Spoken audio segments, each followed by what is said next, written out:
The THC Show with Steve Epstein and Mike Cann on UnregularRadio.com. You heard our Hempest ad. They're going to be putting on a small little fashion show, 10 outfits and accessories tonight as well at the Marijuana Ball. And you heard from Willie. And what Willie is telling the people, what were we talking about, Mike, about what Willie's telling the people? What we're doing right now, what we've been doing for a while is you gotta do contacting these elected officials, contact the state reps. He says congressional, contact them, contact them all. We talk about the list of people that we've contacted. You know, Capuano had success with him. Well, following Willie's advice. Yep, following Willie's advice. That's all we're doing now. Yeah, you've contacted many state reps. Hound your congressman about what Willie tells you. Write him once, write him twice. You will get responses. Ask for responses. Steve and I and people like Nikki, we're contacting these people all the time. And what they tell us is they want to hear from more of you. That's all. And be polite, be nice. Let them know who you are. Simply, please sponsor HR 2306. You don't have to use all the verbiage through the CapWiz site at normal. Just a simple HR 2306. Co-sponsor it, please. And when they're running for re-election, I mean, come on. This is the time. There's special elections. There's election season in the air right now. Do it. Keep contacting them. Now, we're about to talk to a gentleman who his family suffered from a heinous offense by members of the Easthampton County District Attorney's Drug Task Force and the Holland Police Department, and was so hounded that they sold their property and moved out of state and are now residing in Bangor, Maine. A former Mass-Can Normal board member, him and his wife, Judy. Yes. And also, you know, he was featured in High Times as a Freedom Fighter of the Month activist. And I think that also had something to do with this case. We'll keep going. What do you call it? It's not really even a case because they never filed against them. What do we call it? You explained it well. A heinous misjustice for the whole family. Okay, a heinous misjustice for the Bunn family. For the whole Bunn family. Let's announce who it is. Who we have on the phone. And we have Captain Joints Bunn, who I have a bobblehead doll of. Hi, CJ. Hey, how's it going, Steve? It's going good. How's it going for you? Oh, pretty good. Mike Cann, you there? How you doing? Good. How you doing, CJ? Thank you. Oh, pretty good. So you want to start at the beginning, CJ, when you were hassling with the Town of Holland to expand your house? Yeah, we'll give you the Reader's Digest condensed version. My family moved in to Holland, and we had a small house. We immediately put in for permits to make it bigger. For some reason, in the almost 10 years that we lived in Holland, Mass., we could never get this addition finished because of problem after problem after problem. I don't know why we'd have so many problems on the property, but what happened actually was when we went into Holland, we bought 7 acres almost. It was directly across from Lake Hamilton. We had river in front of the house with bridge rights, and the town had already locked it down to the only bridge rights on that side, and we had undeveloped acreage on both sides of us.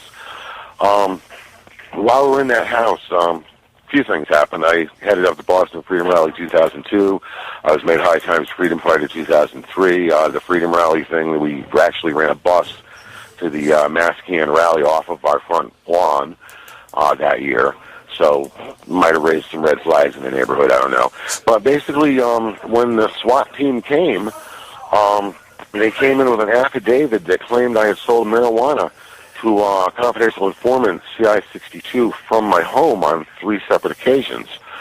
Well, on those occasions, I was documented in the hospital, and ICU, almost dead in the hospital. I'm good, I'm not that good. So as you can guess, the police officers that raided my home on this bogus affidavit, their case didn't go so well. They actually, thanks to you, Steve, never brought me up on charges because the magistrate that you took us to would not even uphold it. You weren't there. So imagine my confusion 20 months later almost when they brought charges against my daughter and my wife for simple possession from a medicine. And on the simple possession charges, they produced 3 copies of Xerox money and 3 copies of a chain of evidence that listed plant matter, but with no dates or real signatures, or real bogus shit. So bogus that the judges would not accept it, and it was introduced during the discovery of Christina and Judy's trial there, and when that judge wouldn't even accept their bogus documentation because he gave them time after time after time to bring anything out, and they had no discovery, they had no buys, they had no CI, they had no pot. It was all dismissed. So at that point, we tried a civil suit. It's pretty much a no-brainer here. I was in the hospital. I didn't sell the pot. It should be a no-brainer. We should win this. Well, the town threw every lawyer they had, the super lawyers, at us, and they drained our money dry with a Judge Powell who dismissed the whole thing by summary judgment, which is to say, didn't even look at it. Didn't address the civil rights violations, didn't address the fact that the police perjured themselves and lied, just didn't, even address any of it. So, we lost a lot of money on it. We're pretty taken down. We live it up in Maine in the church. And then I started getting calls from a Dan Mallory of Allegiant Investigations. And by the way, I want to take a moment here to thank you, Steve, for everything you did on our criminal case. Well, I spoke to the investigator too. Hooked you up. He picked my brain. I told him what I knew about Sergeant Detective S.H. Well, say his name. Haley. What's his name? Scott Haley. Scott Haley, that's right. And what's the other guy's name? And then from Special Agent to Sergeant, I got a picture of him on bicycle recovery duty. I'm thinking that was not an advancement in his career. Yeah. When did that happen? I don't even know. I every once in a while I run Haley's name on Google Images because I've been trying to get a picture of the guy to know who it was that perjured himself and terrorized my family. I want a picture of this guy to know what he looks like. Well, most police officers, you can usually pull a picture up. Yep. Haley is pretty cagey, man. You cannot find a picture of this guy's face. I did get a picture of him from the newspaper leaning over with another officer, and you can't really see his face, but he's going over a stolen CJ, bike. I looked too. From MikeCann.net, I looked, and there was like that. There was only like a couple like random like party crap pictures. There was nothing out there official. It's very interesting. You can't really get pictures. Let me, got something to hide. CJ, you said you think they might have targeted you. I think they clearly targeted you because you were colorful and because you had land. No, there's other reasons. You had land as well. So there's two reasons. It's a double. Right. If you are a colorful activist with land or marijuana, they may try to take small town whatever you want to call these things. These small town task force are hungry and they will steal your property. Isn't that basically what this boils down to? And these guys did illegal things, truly illegal. Well, I think it's an example totally illegal. First of all, they've committed perjury. Lying by a police officer is a crime. And by the way, I want to reveal on your show, Steve, that I did take your advice, and I contacted the Boston Federal Bureau of Investigation, and I dropped my complaint on them about Agent Scotty Haley and ex-Chief Gleason, and I have officially asked the Boston FBI to look into this case. Now, I don't know if they'll acknowledge that, if they will or if they won't.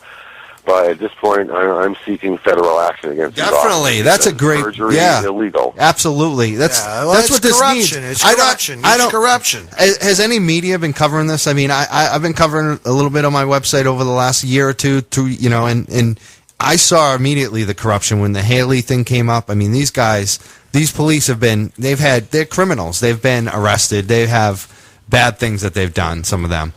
And well, just my case alone, what they've done is they took a confidential informant that was a good confidential informant that gave good information, and they attached his CI number to an affidavit saying I sold pot to him and I never met him. Yeah. So what they've done, in effect, here is they have compromised themselves as a narcotics task force by illegally using a confidential informant's numbers to try to set someone up. The way I'm looking at this is pretty much everything this task force has done since the mid-1990s, which is when Gerald Battistoni, the serial child rapist they've been using for a confidential informant, started working for them. It was the mid-1990s. I think anybody that's been arrested by that task force, I think those cases should be opened up and reevaluated. because the task force is very obviously corrupt and dirty, and if they've done it on one case, who's to say they haven't done it on a lot more? Because what I heard from Dan Mallory was the reason they kept Gerald Battistoni on, and he also, again, this is Dan Mallory's opinion. His opinion was that they had been keeping Gerald Battistoni on because he was making them so much money in drug forfeitures, and Dan Mallory felt that they were hiding some of his crimes because he was making them so much money in forfeitures. I want to get back to that, CJ. CJ, hold on. You got to slow down a little bit here. And this is a conversation. This isn't a lecture. I'm sorry. I know, but you gotta give us time because we got a lot we want to get in a limited time. Okay. All right, we got one more question. I get back. You have one more question. No, we got two more questions actually. Media.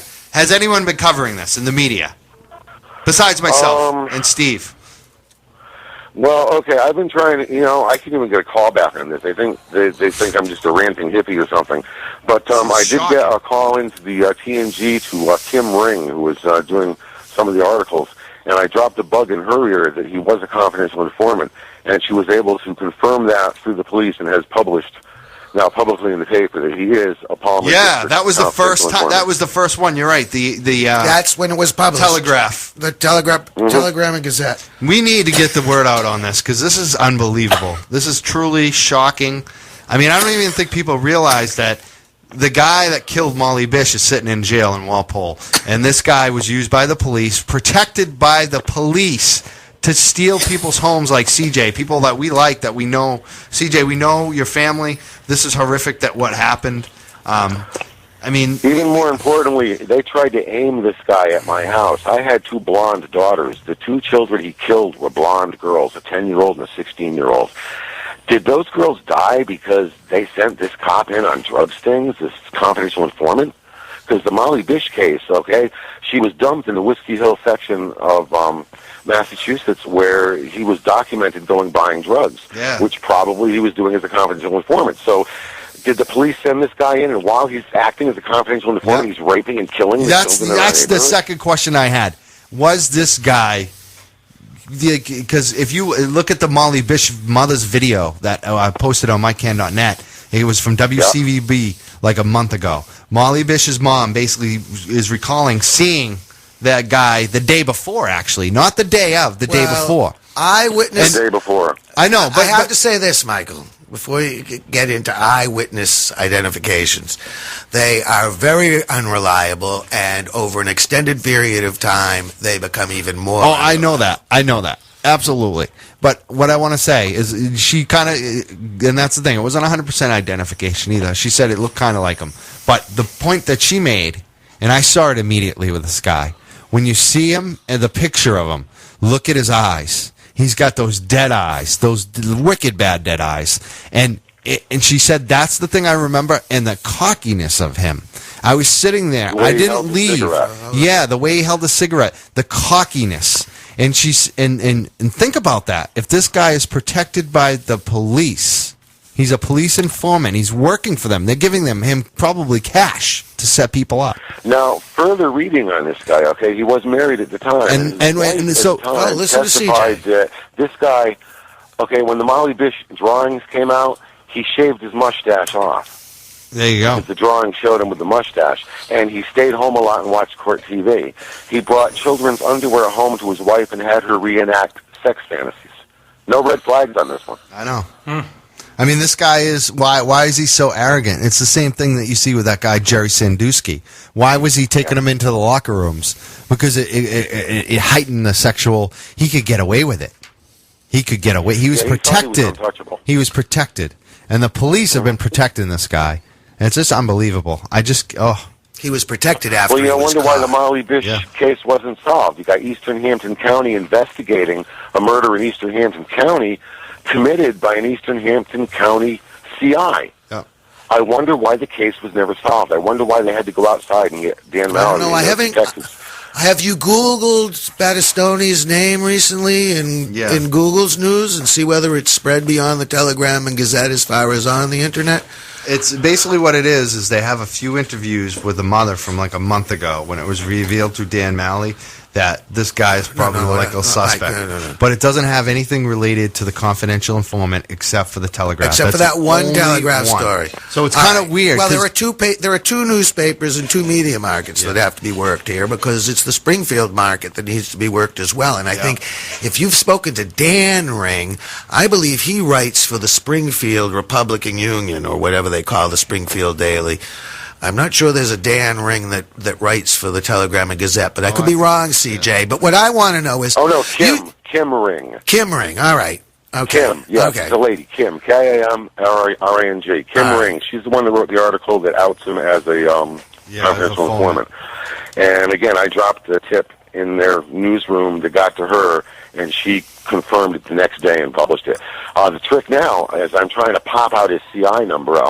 I can get it probably with, if I have Dan Mallory deposed, because Dan Mallory told me that it's come up in a deposition and he has access to the fact that, yes, Gerald Battistoni is CI 62. There is no doubt. But to get this publicly known, I mean, the cops, they protect their informants. They probably didn't even want it to get out. This guy was an informant. I mean, look at this serial child rapist. Oh, and he works for the cops. Yeah. So I'm sure they're real thrilled here. Yeah. Now, CJ, so they really want to solve it. I have a question. You referred to the chief of police of Holland as being an ex-chief of police. What happened to him? Oh, ex-chief Kevin P. Gleason. Let's really take a look at this guy. Right. He came to the Holland chief of police position from the Southbridge-Sturbridge Auxiliary, where he was thrown off for an OUI in a police vehicle. So they made him chief of police in Holland.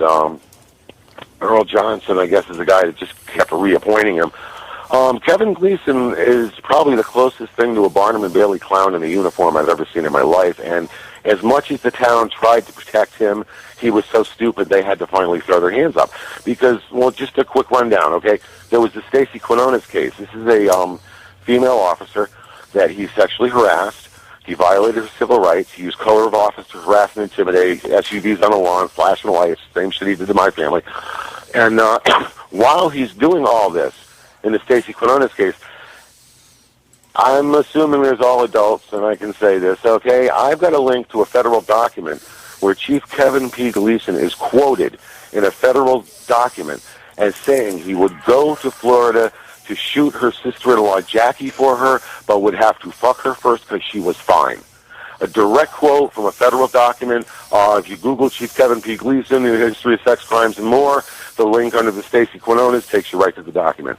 What else did this guy do? Oh, the drugs and the money. Yeah, the drugs and the money. The drugs and the money. That was his.